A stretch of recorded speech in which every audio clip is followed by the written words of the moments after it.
Ternyata otak perempuan itu sesungguhnya, ini saya harus buka ya, supaya kita tidak melecehkan syariat kita yang membolehkan poligami.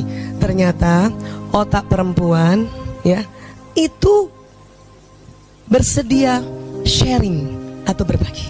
Poligami bukan dimadu. Lain. Apa kita membahas lagi kata-kata ini berurutkan kamus bahasa Indonesia? ya. Kalau di madu, ya, di madu itu konotasinya negatif. Kalau poligami konotasinya netral.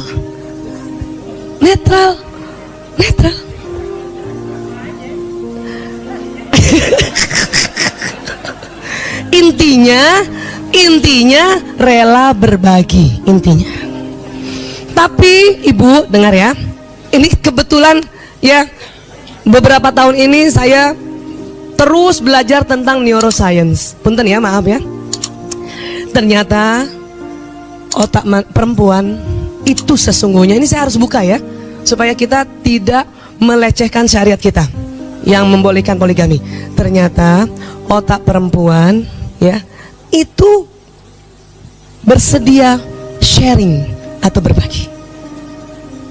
Iya, coba ibu bersedia berbagi nggak dengan anak-anak kalau ada makanan? Nah itu maksudnya.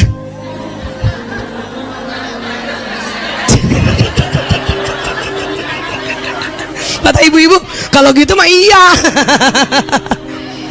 Tapi ternyata bukan hanya sekedar rela berbagi dengan anak-anak.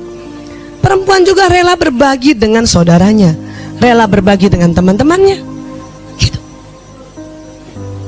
Betul. Makanya syariat kita membolehkan poligami. Allah tahu persis, Allah sang pencipta kita, ya. Cuman memang kalau kita nggak banyak belajar, pasti kita menentang. Seperti udah.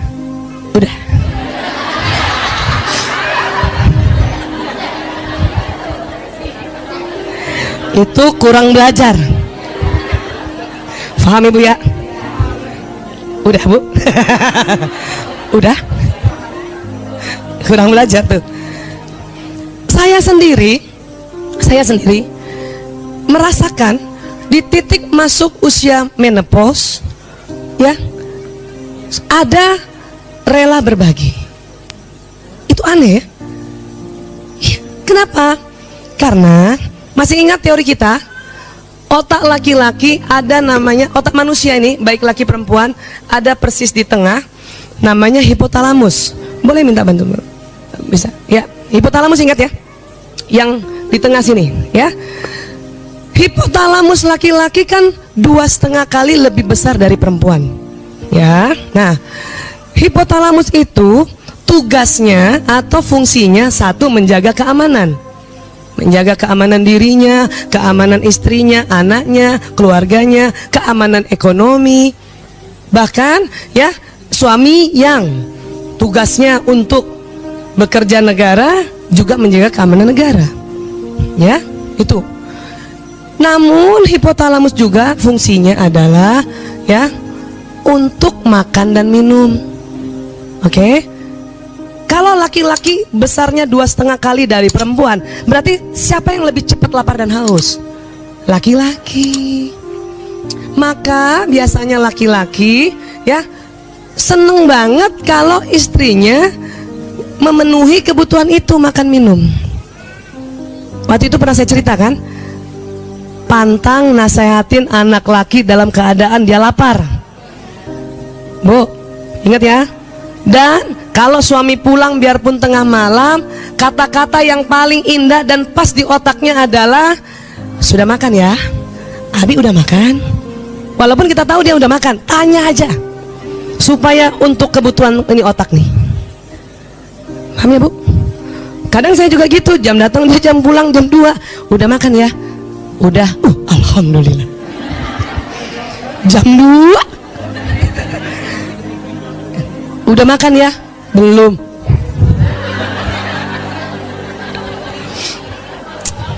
Alhamdulillah sekarang ada GoFood. Zaman dulu tuh pasti mie instan lagi tuh. Tapi suami saya sangat menyadari, dia memilih istri yang kecerdasan naturalisnya nomor 8, bakat masaknya nomor 8. Maka jauh banget. Dia tidak menuntut saya bisa masak. Karena kecerdasan bakat masak saya itu, bakat orang kan masih ingat pelajaran kita kan ada 8 ya. Kalau udah penomor 8 itu nggak bisa di-upgrade. Punya kecerdasan bakat masak nomor 8 ya, masaknya kan nggak enak, mau ikut kursus, selesai kursus itu juga cuman 5 nilainya. Kalau gitu apa? Ya itu tadi, kembali sini. Hipotalamus juga adalah pusat syahwat birahi. Paham? Ya. Kalau laki-laki 2,5 kali lebih lebar, berarti siapa yang lebih banyak pusat syahwat birahinya? Laki-laki. Kenapa ya laki-laki begitu? Satu, maaf, sunatullah, fitrahnya. Terus kita ada yang mikir lagi nih kalau yang terlalu kritis, kenapa Allah bikin gitu? Nggak bikin aja itu otak laki-laki sama hipotalamusnya dengan perempuan, supaya syahwatnya sama. Bu, ibu mau suaminya yang jaga ibu atau ibu yang jaga suami? Nih tanya dulu nih. Ya, karena tugas suami jaga kita lebih besar, ya, makanya Allah buat ini besar. Paham ya Bu? Iya. Tapi otomatis juga syahwat birahinya besar. Kenapa? Ada kaitannya? Nggak ada. Apa? Buat laki-laki atau buat suami kita, pada saat dia mencari nafkah untuk menjaga keamanan ekonomi keluarganya, sangat tegang di luar sana waktu dia bekerja. Dan untuk melepaskan ketegangannya, ini nih harus dibuat rileks, hipotalamusnya nggak tegang. Caranya hubungan intim suami istri. Jadi kalau suami kita kerjanya lagi banyak, order lagi banyak, proyek lagi banyak, itu tuh dia akan harus rilekskan hipotalamusnya supaya berpikirnya bagus, yaitu apa? Hubungan intim. Ini. Nah sekarang kalau kita mau hipotalamusnya laki-laki lebih kecil atau sama dengan perempuan, bahaya. Punten ibu ya, maaf ya. Ada penelitian, maaf, seorang gay ya, karena dia berubah orientasi seksualnya, harusnya senang dan hasrat sama perempuan, dia berubah dengan laki-laki. Apa yang terjadi? Hipotalamusnya menyusut, bahkan lebih kecil dari perempuan. Dengar ya, hipotalamus pria normal atau normatif 2,5 kali dari perempuan. Nah dengar lagi, hipotalamus pria normatif 3 kali lebih besar dari gay. Tapi jangan dibalik, Bu Aisyah, apa jangan-jangan dia lahir hipotalamusnya memang sudah kecil makanya jadi gay? Bukan, gabungkan, aslinya sama. Tapi karena ya pelepasan hasrat seksualnya bukan pada pasangan yang sesungguhnya yaitu wanita, maka lama-lama hipotalamusnya menciut. Makanya punten ya, maaf ya, gay itu ya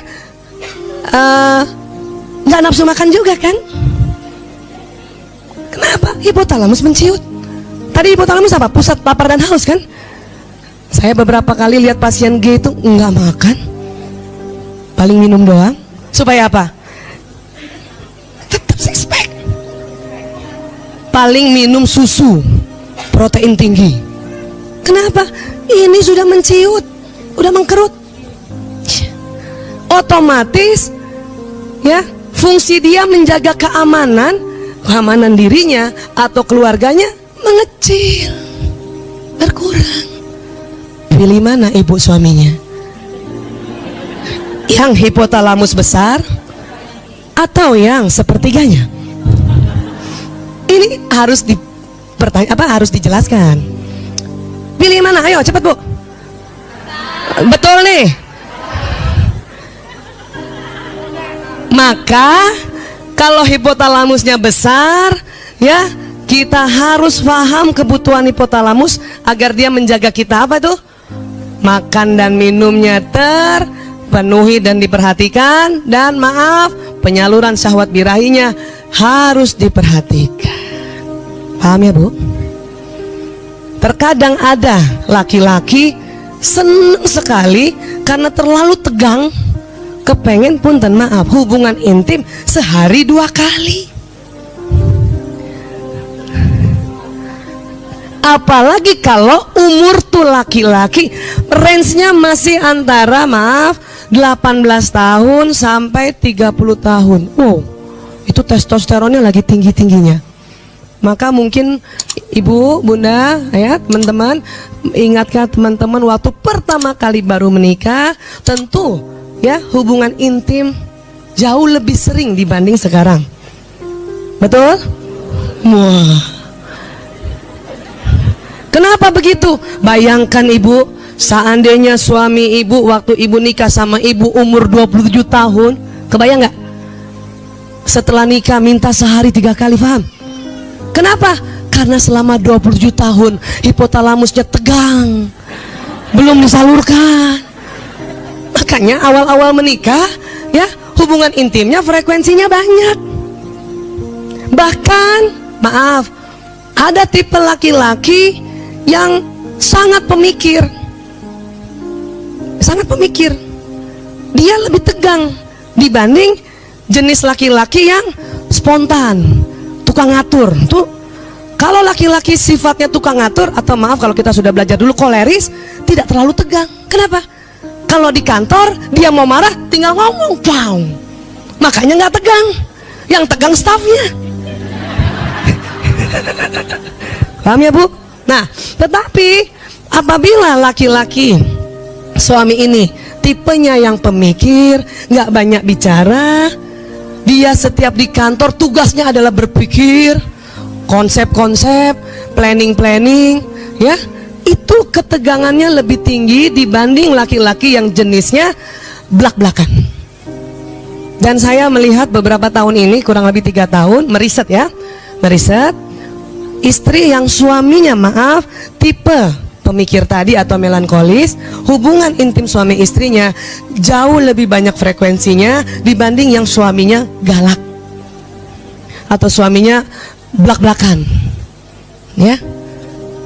Kenapa? Karena orang pemikir, karena mikirin orang di kantor tegang, supaya kendor lagi hipotalamusnya, maka pulang ke rumah dia pasti ya berhubungan intim suami istri. Sekarang cek suami masing-masing, yang watak apa mereka.